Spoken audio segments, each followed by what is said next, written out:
Gas ఆటోలు ఏవైతే use చేస్తూ ఉంటారో వాళ్ళకి నిత్యంగా ప్రధాన రహదారిపై ఇది ఒక ప్రాబ్లం అయితే ఉంది. ఒక భారీ క్యూని మనం చూస్తూ వచ్చాము, వీడియోలో చూసాము. పూర్తి స్థాయిలో ఆటోలు అంటే వాళ్ళు తిప్పే మార్నింగ్ వచ్చిన దగ్గర నుంచి నైట్ తిప్పే వరకు సగం టైం ఇక్కడే కేటాయించాల్సి వస్తుంది, టైం వేస్ట్ అవుతుంది. అదేవిధంగా వాళ్ళకి వచ్చే కిరాయి కానీ మిగలడం లేదని చెప్పేసి వాళ్ళు ఆరోపిస్తూ ఉన్నారు. ప్రస్తుతానికి ప్రాబ్లం ఉంది, ఏ ప్రాబ్లం అయితే ఉందో వాళ్ళు అడిగి తెలుసుకుందాం.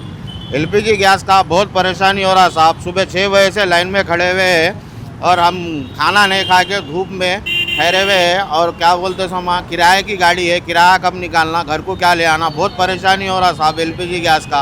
सुबह 6 बजे से खड़े हुए, 2 दिन खड़े तो गैस नहीं मिल रहा। क्या कमाना, क्या घर को ले आना, कैसा करना बोलो आप। ये धूप में बहुत परेशान हो रही साहब। कुछ भी एक बोल के आप कुछ तो भी एक एलपीजी गैस का मसला हल करना, नहीं तो बहुत परेशानी हो यार। ऑटो ड्राइवर बहुत परेशान है इस वक्त।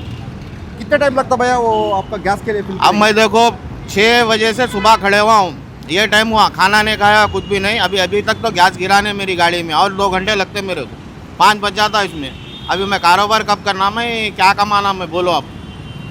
ये ट्रैफिक में सवारी कितना टाइम लगता है आपका सिटी में? सिटी में कम से कम 8-10 घंटे लग जा रहा ఉంది. ఎక్కడ పోయినా లైన్లు రోజుల తడబడి లైన్లు నిలబడితేనే గ్యాస్ దొరుకుతుంది. ఒక రోజు నడిపించుకోవాలి, 2 రోజులు గ్యాస్ లైన్లో ఉండాల్సి వస్తుంది. మాకు చాలా ఇబ్బంది ఉంది. ఈ గ్యాస్ ప్రాబ్లమ్ని తొందరగా సాల్వ్ చేస్తే బాగుంటుంది అని కోరుకుంటున్నాం. ఈ లైన్లో ఉండడంతో పాటు ఇక్కడ ట్రాఫిక్ ప్రాబ్లం కూడా ఉంది కదా, మీకు కూడా ఇబ్బంది అవుతుందా? ట్రాఫిక్ ప్రాబ్లం అవుతుంది. ఈ షాప్లో ఉన్న వాళ్ళంతా గొడవలు అవుతున్నాయి. వాళ్ళ దగ్గర బండ్లు పెట్టనిస్తలేరు, మాకు గిరాకీ వస్తలేదు అని చెప్పేసి వాళ్ళు మా మీద ఫైర్ అయ్యి మమ్మల్ని కొట్టడానికి వస్తున్నారు. చాలా ఇబ్బంది పెడుతున్నారు.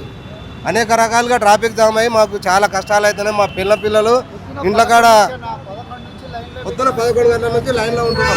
పొద్దున 11 నుంచి లైన్లో పెట్టినాం అన్న. ఇప్పుడు దాకా లైన్ రాలే, ఇప్పుడు 4 గంటలకు వచ్చింది. ఒకరోజు తోలాలి, 2వ రోజు లైన్లో పెట్టుకొని కూర్చోవాలి. చేసేదే రోజుకు 1000 రూపాయలు. ఆ 1000 రూపాయల వచ్చి గ్యాస్ పెడతాం. మేము పెళ్ళం పిల్లలు ఎక్కడికి పోవాలి? మేము కిరాయి ఇల్లు, రెంటు బండి, మేము ఎలా బతకాలి? అది ఈ పరిష్కారం ఎవరు కూడా స్పందించలేరన్నా.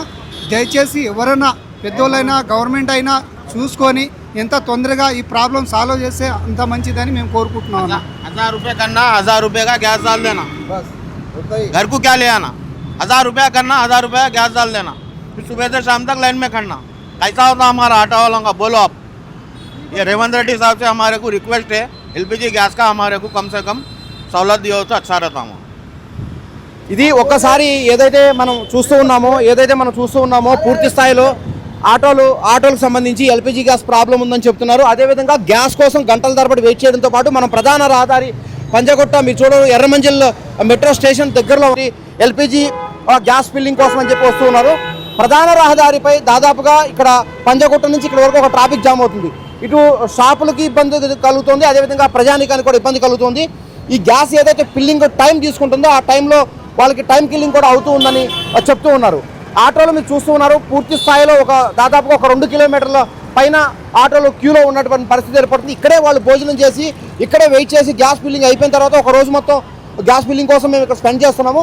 తర్వాత మరుసటి రోజు ఏదైతే ఉందో ఆ రోజు వెళ్ళి మేము గ్యాస్కు సంబంధించి ఆటోకు సంబంధించి సవారీ నడుపుకుంటూ ఉన్నాము. ఒక రోజుకు ఒక 1000 రూపాయలు వచ్చినట్లయితే ఆ 1000 రూపాయల్లో మేము ఎంత ఇంటికి తీసుకెళ్ళాలి, రెంటల్ హౌస్ హోల్డ్స్ ఉంటున్నాయి, మాకు ఇబ్బంది అవుతుంది, భార్య పిల్లలతో సఫర్ అవుతున్నామని చెప్పేసి వాళ్ళు ఆవేదన వ్యక్తం చేస్తున్నారు. అదేవిధంగా ఆటోలకు సంబంధించి ఒకసారి మనం చూసినట్లయితే ఇటు ట్రాఫిక్ సమస్య ఏర్పడుతుంది, అటు ఏదైతే మెయిన్ రోడ్డు కమర్షియల్ సంబంధించి బిజినెస్లు కూడా వ్యాపార రీత్యా ఇబ్బంది అవుతుంది. ప్రభుత్వాన్ని ఒకటే కోరుతున్నారు, ఈ షార్టేజ్ ఏదైతే ఉందో త్వరగా క్లియర్ చేసి మాకు న్యాయం చేయాలని చెప్పి వారు కోరుతూ ఉన్నారు. ఇది టోటల్గా జరుగుతున్నటువంటి ఎల్పిజి సంబంధించి గ్యాస్ షార్టేజ్ సంబంధించి ఓవర్ టు స్టూడియో. కళ్యాణ్ సారథ్యంలో i99 న్యూస్ నిజమైన దృశ్యాలు, నిజాయితీ గల వార్తలు అంటూ మీ ముందుకు వస్తున్నాం. సబ్స్క్రైబ్ చేసుకుని ఆశీర్వదించండి.